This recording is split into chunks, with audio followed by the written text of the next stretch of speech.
Shalom. This is Nazama Shahamad Bar Yasharal on my channel Nazama the Hebrew Mystic Healer. Before I get started, I'd like to, as always, show some love to my 3D kin, the 12 tribes of Israel scattered to the four corners of this third dimensional plane of existence on earth. Much love and shalom to you. I'd also like to show some love to my cosmic kin, scattered to the 12 dimensions of this universal egg matrix. Much love and shalom to you as well. And as always, show some appreciation to my viewers, especially those of you who are subscribed. If you're not yet subscribed, please do so now, and don't forget to hit the notification bell. Also, if you'd like this video, don't forget to give it a like. It helps. Thank you. So in this video, I want to talk about ancestors and the importance of working with ancestors, the importance of working with our DNA for the purpose of ascension and awakening. And I want to quickly just say as a disclaimer that when I talk about ascension, I'm not talking about what's commonly discussed in the so-called New Age and Starseed community groups. When I talk about ascension, I'm talking about the actual awakening of the God Self and the breaking of the wheel of samsara. And basically, for those of us who have pre-universal origin, the ability to exit the universal egg matrix, if we so choose to do. By the way, if you hear that in the background, that's actually a candle that I have going. It was actually a candle for when I do my shamanic and shadow work, but I just felt like I was supposed to leave it on for some reason.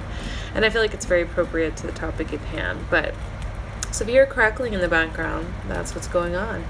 And I definitely feel like it's relevant to this particular video and topic. So I wanted to let that energy play out. So back to the topic at hand, ancestors. Ancestors are really an extension of us. We are an extension of them. It's very spiral. It's very cyclical. There really is very little difference within consciousness between us and our ancestors. So, you know, even in a 3D physical sense, within our DNA and our genetics, our ancestors dictate our genetics. They dictate who we are. We hold within us, you know, their memories, their talents, their strengths or weaknesses, their challenges, their fears, their traumas, their loves, their desires. All of this is contained within the DNA. And when we incarnate, contrary to popular belief, I know I've touched on this on my channel before, we incarnate through our own ancestry.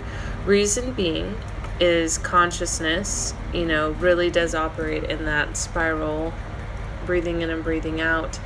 And we're going to incarnate within avatars that are most compatible for our cosmic blueprint. So I think I've used this example also in another one of my videos, but the movie Avatar is a perfect example of this, because in that movie, the blue avatar beings had totally different genetic makeup. So in order for the humans in that movie to interact with them, they had to create these avatars that were part human, part, you know, that of that being, in order for them to even be able to have their consciousness inhabit that body. There had to be some similitude. So that shows right there that there's a connection between consciousness and the avatars and our DNA. It's all the same. The third dimensional aspect of our genetics is just a lower density. It's all the same tree. It's part of the same tree. So right now, this is the roots, right? So our ancestors are the deep roots, and within the 3D, and our cosmic ancestors would be basically the branches. So a lot of us try to reach our cosmic origins without first going in to our earth origins. And the reason why this is difficult to do is because we're really skipping steps here. We're really avoiding, and most of us are not really looking to dive into our own blueprint and activate it. But if we want to activate our whole genetic tree, if we want to have access to all those memories, if we want to unlock who we are at the entire template of who we are as a divine being, we can't obviate the lower density, and we can't obviate our existence on earth in the third dimension. So now that I've kind of explained that part of it, Why is working with ancestors so important when we're in our awakening and healing process? Well, our ancestors, as I mentioned earlier, carry everything, including trauma. And so if we don't heal trauma, if we don't break generational cycles, which many would call generational curses or familial curses, those cycles are prone to repeat, and we may even find ourselves unconsciously acting out unresolved issues within our ancestral lineage.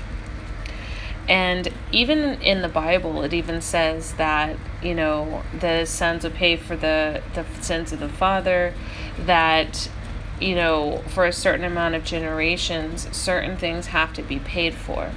And this isn't to be taken as a direct external punishment. This is reference to the fact that when something takes place within our genome, within our cosmic blueprint, until we're able to really deal with that, it will just keep repeating. So this is why we see aspects repeat within the genetic or ancestral DNA. Now, it doesn't have to be anything quote-unquote negative. It can be positive as well. We inherit the good and the bad, right? But if we want to, let's just say, for example, let's say that we struggle with broken relationships, right? And let's see the reason we struggle with broken relationships, and we look back and we see that, wow, through our family line, this is sort of a pattern. So that would be an example of a generational curse, like a traumatic pattern that was just repeating over and over again. So a lot of times those of us who dare to do shadow work, who dare to work with ancestors, we're really the ambassadors of our bloodline. It's up to us, ambassadors of our bloodline. It's really up to us to heal this blueprint. So where shadow work, ancestral work, and ascension and activation all connect is even within our chakra points. These are still aspects within ourselves. It's still part of our blueprint. And when we're doing shadow work, we're accessing these regions within ourselves, like through, memory and emotion and thought forms and vortexes. And we're accessing this in order to deal with the aspects that have been repressed. Now, this doesn't just have to be on an individual basis. This can be within our family line as well. So it all connects. It's all part of the same process of healing. We can't ignore the trauma within our ancestors. We can't ignore the trauma within ourselves and just focus on, the high, celestial incarnations. When I do readings for people, I don't bring out this information just so they can be like, oh, well, I was this and I was that, and yay, and tra-la-la. I bring this out because many times, even within the celestial realms, there is trauma that exists there. And even if there isn't trauma, part of understanding our origin point is understanding who we are and understanding why we're here. And how does our origin and past incarnations connect to who we are now? What's influencing who we are now? How can we heal and bring all this together, one center point, 0 point frequency? How can we evolve past the things that have happened during these incarnations? So it's all about remembering, it's about healing, it's about activating, and it's about basically, transitioning, integrating. So we're really mastering all of these aspects of ourselves. We're healing it, we're accepting it, we're integrating it, and we're mastering it. So what are some ways that we can deal with ancestors? Well, we can deal with ancestors several ways. I have some actual meditations that I've been putting up on Patreon. I'm going to continue to do more. So there's guided meditations that can help with that. You can create an ancestor altar, which is really just an external representation of your inner world. And you can work with them in that way through, offerings. You can set intentions before you sleep to meet with your ancestors for the purpose of healing, for the purpose of shadow work and shamanic journeying. So there's many ways you can do this.